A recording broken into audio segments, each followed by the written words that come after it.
दर्शकों नमस्कार। किस्सा गोई में आपका स्वागत है। आज एक और नई कहानी के साथ मैं हाजिर हूँ। एक ऐसी कहानी के साथ जो आपने बचपन में सुनी होगी। हो सकता है ये कहानियाँ जनश्रुतियों और लोकोक्तियों से पर आधारित हैं। आज की हमारी कहानी है दमानी का गधा।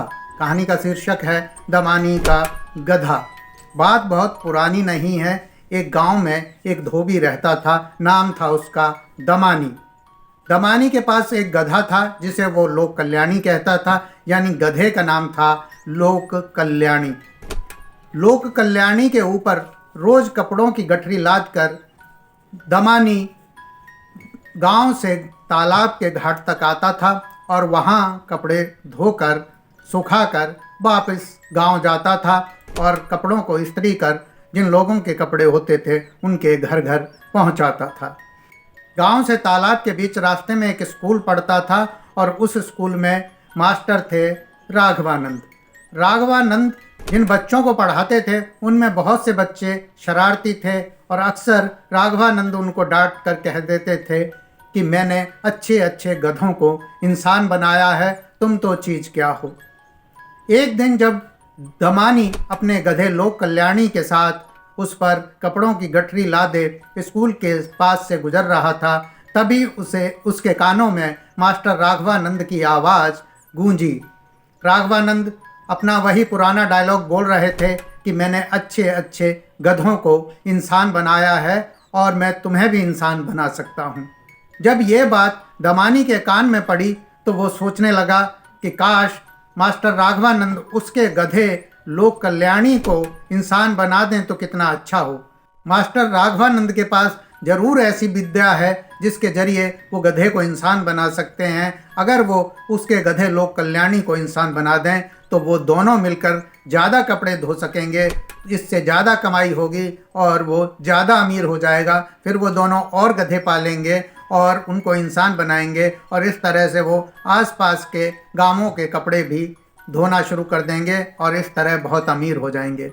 ये सोचते सोचते दमानी अपने घर पहुंचा। उसने खाना बनाया, खाया और रात भर उसे नींद नहीं आई। वो इसी के बारे में सोचता रहा कि वह सुबह होते ही मास्टर राघवानंद के घर जाएगा। जैसे ही सुबह हुई वह अपने गधे लोक कल्याणी को लेकर मास्टर राघवानंद के घर पर पहुंच गया। उसने दरवाज़ा खटखटाया और अंदर घुसते ही मास्टर जी को प्रणाम किया। मास्टर राघवानंद उसे सुबह सुबह अपने दरवाजे पर देखकर चौंक गए। बोले, आज इतनी जल्दी कैसे आ गए? मेरे पास तो आज कोई कपड़ा भी नहीं है धुलवाने के लिए। तो दमानी ने कहा कि आज मैं अपने काम से आया हूँ और मास्टर जी मैंने सुना है कि आपके पास ऐसी विद्या है जो अच्छे अच्छे गधों को इंसान बना देती है। तो मास्टर जी ने कहा कि हाँ, विद्या में वो शक्ति है, वो गधों को, मूर्खों को इंसान बनाती है। इसमें नई और चौंकने वाली बात क्या है? तो दमानी ने कहा, मास्टर जी मेरी एक विनती है कि आप मेरे इस गधे लोक कल्याणी को भी इंसान बना दें। मैं बहुत गरीब हूँ, हम दोनों मिलकर काम करेंगे, ज़्यादा कपड़े धोएंगे तो हमें गुजारे के लिए पैसा ठीक मिल जाएगा। इस पर मास्टर हंसने लगे राघवानंद। उन्होंने कहा कि अरे मूर्ख, इस गधे को थोड़ी ना इंसान बनाया जा सकता है, वो अशिक्षित लोगों की मैं बात कर रहा था। तो दमानी को लगा कि मास्टर जी उसका काम नहीं करना चाहते हैं क्योंकि वो बहुत गरीब है, इन्हें ज़रूर ज़्यादा पैसा चाहिए होगा, ये पैसा लेकर ही गधों को इंसान बनाते होंगे। तो वो गिड़गिड़ाने लगा कि मास्टर जी जब मैं कमा लूँगा तो मैं आपको पैसा दूंगा, आप मेरे गधे लोक कल्याणी को इंसान बना दें। मास्टर राघवानंद को लगा कि दमानी को समझाना उनके बूते की बात नहीं है, तो उन्होंने हार मान ली और कहा दमानी से कि तुम अपने लोक कल्याणी को यहाँ खूंटे पे बांध जाओ और कल सुबह ले जाना, मैं उसे इंसान बना दूंगा। लेकिन मेरी एक शर्त है कि उसके बाद तुम दोबारा मुझे तंग मत करना। दमानी अपने गधे लोक कल्याणी को मास्टर जी के यहाँ बांध कर वापस घर लौट आया। दिन भर वो सोचता रहा कि मास्टर जी ने मेरे ऊपर कृपा की है, मेरी बात सुन ली है और कल मुझे लोक कल्याणी इंसान के रूप में मिल जाएगा, फिर हम दोनों आज के काम की भी भरपाई कर लेंगे।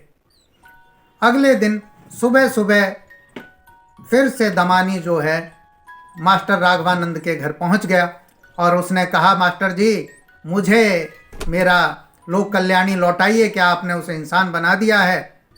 तो मास्टर जी ने कहा कि हाँ दमानी तुम्हारा लोक कल्याणी इंसान बन गया है, लेकिन वो यहाँ पर नहीं है, वो रात को इंसान बनते ही चला गया और पड़ोसी देश का राजा बन गया है। जाकर जाओ तुम वहाँ से जाकर उसको ले आओ।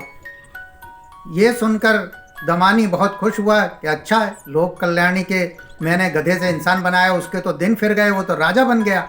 और वो खुशी से दौड़ता हुआ गांव चूँकि सीमा पर ही था, बॉर्डर पार करके दूसरे देश में घुस गया। दूसरे देश के सैनिकों ने जब उसे बॉर्डर पार करते देखा तो उसको पकड़ लिया और पकड़कर अपने राजा के सामने पेश किया। राजा दरबार में उस वक्त मंत्रियों से मंत्रणा कर रहे थे, विचार विमर्श कर रहे थे। इधर दमानी को लगा कि वाह कितना खूबसूरत इंसान बन गया उसका लोक कल्याणी गधा, और उसे लगा कि वो जैसे ही दमानी की ओर देखेगा राजा तो वो पहचान लेगा, क्योंकि वो लोक कल्याणी और आके मेरे चरणों में लौट जाएगा कि मैंने उसे गधे से इंसान बनवा दिया और इंसान बन के भी उसे राजा बनवा दिया, तो वो मेरा एहसान मानेगा। मगर राजा ने उस तरफ ध्यान नहीं दिया, वो मंत्रणा में लगा रहा। इस पर दमानी ने हाथ से इशारे किए तो भी राजा ने उसकी तरफ बहुत ध्यान नहीं दिया। इस बीच दमानी का धैर्य जवाब दे गया और उसने जोर से आवाज़ लगाई, लोक कल्याणी। सब लोग उसकी ओर देखने लगे। राजा ने भी देखा ये कौन मूर्ख चिल्ला रहा है, लेकिन फिर भी ध्यान नहीं दिया और वो मंत्रणा में लगा रहा। अब उसका गुस्सा दमानी का सातवें आसमान पे था। दमानी जोर से चिल्लाया, अबे गधे लोक कल्याणी, मैंने तुझे इंसान क्या बनवा दिया, तू राजा बन गया तो तू मुझे ही भूल गया, तू मेरे सारे एहसान भूल गया। जब सैनिकों ने सबने सुना कि ये राजा को गधा कह रहा है तो सब बड़े गुस्से में आ गए। सबने उसको पकड़ लिया और बुरी तरह से पीटना शुरू कर दिया। राजा ने कहा कि इसे कहाँ से लाए हो, जहाँ से लाए हो उसे छोड़ कर आओ, वहीं पर फेंक के आओ। तो उन्होंने कहा महाराज इसे हम पड़ोसी देश से लाए हैं। तो राजा ने कहा जाओ इसे वापस फेंक के आओ। तो इस तरह दमानी की खूब अच्छे तरह से पिटाई करके उसको वापस उसके सीमा में फेंक दिया गया। दमानी बहुत दुखी लंगड़ाता फिर मास्टर जी के पास पहुंचा और मास्टर जी के चरणों में पड़ के गिड़गिड़ाने लगा। बोला, मास्टर जी मुझसे भूल हो गई, जो मैंने उस एहसान फरामोश लोक कल्याणी गधे को आपसे कहकर आपकी विद्या का दुरुपयोग कर इंसान बनवा दिया। अब तो वो मेरी सुनता ही नहीं, बल्कि उसने अपने सैनिकों से मेरी पिटाई करवा दी। इसलिए आपसे मेरी प्रार्थना है कि आप उस लोक कल्याणी को फिर से गधा बनाकर मुझे सौंप दीजिए। मास्टर ने कहा कि अच्छा, फिर दोबारा तो नहीं कहोगे कि इसे इंसान बनाया जाए?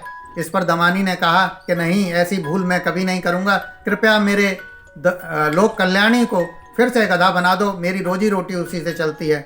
तो मास्टर राघवानंद ने कहा कि दमानी तुम कल फिर आना सुबह और अपना गधा ले जाना। मैं कोशिश करता हूँ कि वो दोबारा इंसान से गधा बन जाए। हालांकि उतनी विद्या मैं नहीं जानता हूँ, लेकिन तुम कह रहे हो तो कोशिश करूँगा।